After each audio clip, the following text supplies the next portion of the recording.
Harrison, what's your dice name? Oh, that's nice. And hi, I'm Taylor. And we're just going to be working on some different ways that you can work on math at home during this time.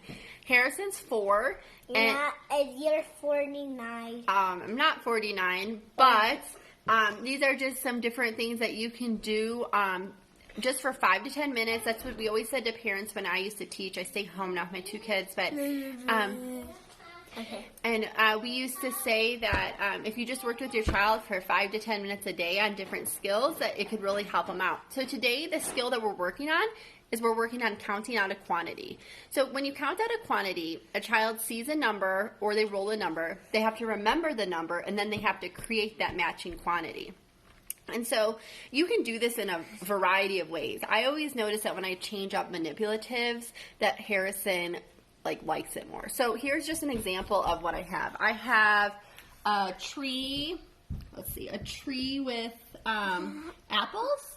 I have a gumball machine with gumballs. I have a cookie jar with cookies. I have a bird with feathers. A lady with a necklace. I forgot this one. Oh yeah, I have fishies in the lake. I have a man with his mouth open who wants some M&Ms, and last but not least, I have boogers and a nose because, I mean, the biggest thing I learned from when I taught kindergarten is when you have bodily functions involved, they definitely stay engaged and they love that. So I would only pick sorry, bud. I would only pick one of these a day, and really, honestly, 5 to 10 minutes, and I'll show you different ways to differentiate it with your child depending on their level. So Harrison, which one do you want to do? Which one of these do you want to do? Which board do you want to do? Boogers, mouth, M&M. Which one do you want to do? Did I always pick boogers, so add 5.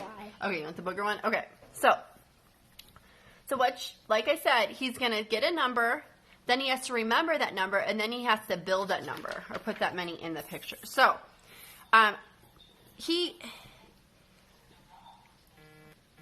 I know to us it kind of seems like an easy skill, but it's not. So there's a various ways you can do it. These are just from the dollar store, and I'm just going to have him roll the dice, then he counts it, and then he builds a set. Eventually, the goal you want your child to do is that they can just recognize the dots on here and oh yeah, that's 4 or that's 3.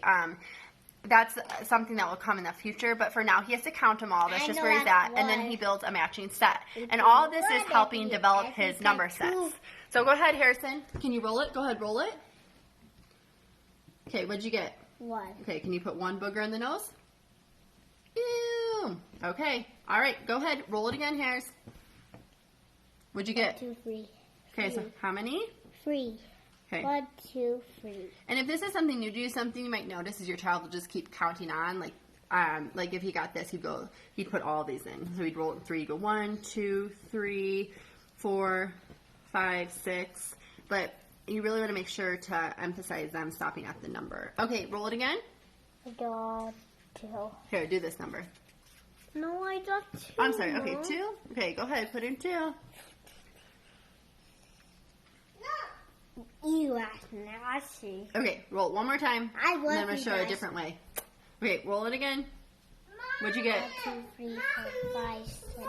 Okay, you need to double check that and count again. Nope. Count again. Double check and count again. 1, 2, 3, 4, 5. So what'd you get? 5. So what do you need to put in your set?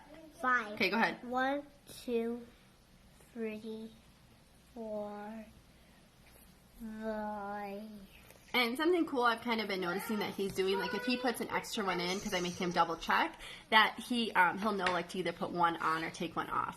One more thing to show you. So if you're working on your child recognizing their numerals, that's another way you can do it. Okay. Can you roll the dice, Harrison? L. Go ahead, L. Or Harrison, roll it. What'd you get? I got 2. Okay, can you put 2 boogers in the nose? Okay. Okay. All right, do it one more time. Mommy. Okay. I love 1, 2, 3. Okay, Rama, go away. 1, 2, 3. My tooth is like this. Okay. How many do you have there? Me too. 1, 2, 3, 4, 5. Is there 5? Double check that. 1, 2, 3. And then you're supposed to have 3. So can you make that 3? What do you need to do? You need to I put this one here. Nice. I like how you just knew that if you had 4 and you took one away, you had 3. So if you have an older child, thanks, Harriet, something you could do, there's various ways you could differentiate. One way you could get 2 of these dice, and they could work on different, counting them all. I'll show tomorrow some different ways that you can differentiate, like it's called like counting all, counting on, and doubles. I'll show you that. So that's one way you could differentiate, is having 2 dice. Another way that you could differentiate is that you could have like a number dice and this, and so your child would have to say like, oh, this is 3, and then count on 4, 5, 6, 7, 8. So those are just some simple things. You can do this with anything you really have at home. And like I said, it might kind of seem like a simple skill, but it's called counting a quantity, and it's something that will help them develop their number sense. All right, everyone, have a good rest of your day.